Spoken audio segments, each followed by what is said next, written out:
Tilly and May are surprised by Stamets managing to slam the Discovery into the mycelial network. May and Tilly head towards the ship. Stamets and Burnham begin looking around the ship and find May and Tilly arming themselves with phasers. I kind of jumped over some stuff that was going on there, but I didn't really feel there was a whole lot actually happening. Yeah, so the four of them get together. They kind of get a brief catch-up on what's going on, and now they head off to find the monster. I put quotation marks around it, okay?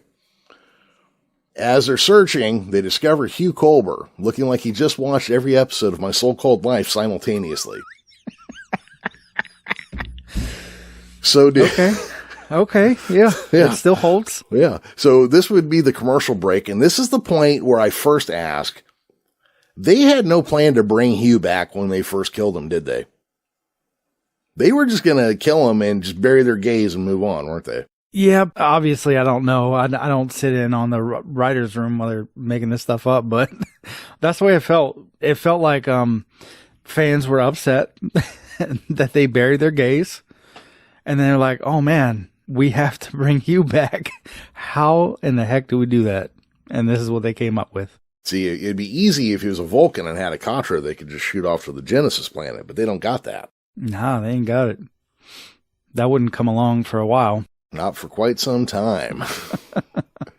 So, we cut back from the commercial. Now, May is getting a murder boner. TM. Tells the crew members to kill it, and they all refuse, of course, because, it's Culber, and they don't want to kill him. Oh, she is super insistent, too. She's like, kill it! Very much so. No, she's all over it. Just like, you kill him now. Culber runs off, and then Stamets chases after Culber like Angela Chase chasing after Jordan Catalano. Angela Chase chasing. Okay, that didn't work.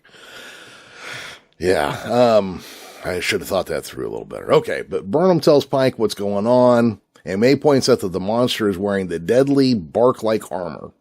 So there's trees in the mycelial network that are actually deadly to the fungal life forms. Yeah. May even points that out in that first exchange her and Tilly have when Tilly finds herself in the mycelial network.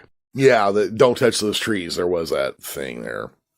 Or don't touch those, whatever it was. But yeah. So apparently Hugh Culber, once he got in here, quickly discovered that you can put this bark on you and the mushrooms will leave you alone. But what he didn't get or didn't understand was that by having it on, he would also be killing them. Yeah, his defense was also an attack. Much like good kung fu, which I'm sure Michelle Yeoh could tell us about. Pike declares a red alert as Saru points out that the mushrooms are eating the hull.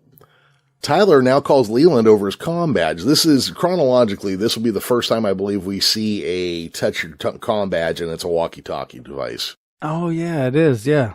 Leland decloaks his ship, which was hiding as an asteroid, and they lock on some probes and a tractor beam to the Discovery to hold it in place. Yeah, because Tyler realizes the Discovery is having some issues. And yeah, they're going to fall in or fall through or fall apart. Some badness is happening over here.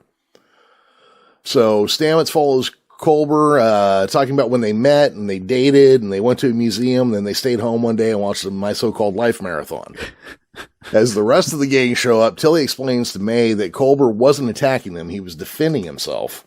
Stamets invents a really, really thin explanation as to how Hugh could be alive in the mycelial network. Look, I'm just not buying that they planned to bring him together, and they had to do a whole episode with some very nasty technobabble to explain how he was still alive.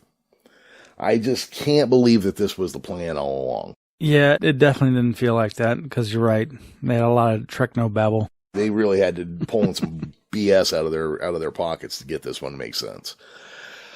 Giorgio convinces Leland to give the disco a few more minutes in the Mushroom Kingdom, because he was talking about, I'm pulling you out of there now, and she's like, nah, just a few more minutes here. As the gang tries to go back to the regular universe, it's discovered that Hugh can't go with them, and he starts to disappear. Some more technobabble, and they realize that he must be made out of mycelial matter, but if they put him in the tube that they used to bring Tilly in, he'll be turned back into regular matter. Does everybody follow that? Because I didn't. I mean, in universe, it kind of makes sense. Okay. And dude, those pods are nasty looking. I would not want to be inside of one of those. But if it meant the difference between you living in the mycelial network and then, or living in the real world, I might just want to take that chance. I probably could be talked into trying it out, I guess, yeah. At least once. At least once. God knows I've tried weirder things. Pike heads to engineering, but denies Tyler the right to join him. Cocoon melts into Culber, and Stamets and Culber hug. Later, Pike beams over. I mean, that was kind of just like this overwrought emotional thing. We kind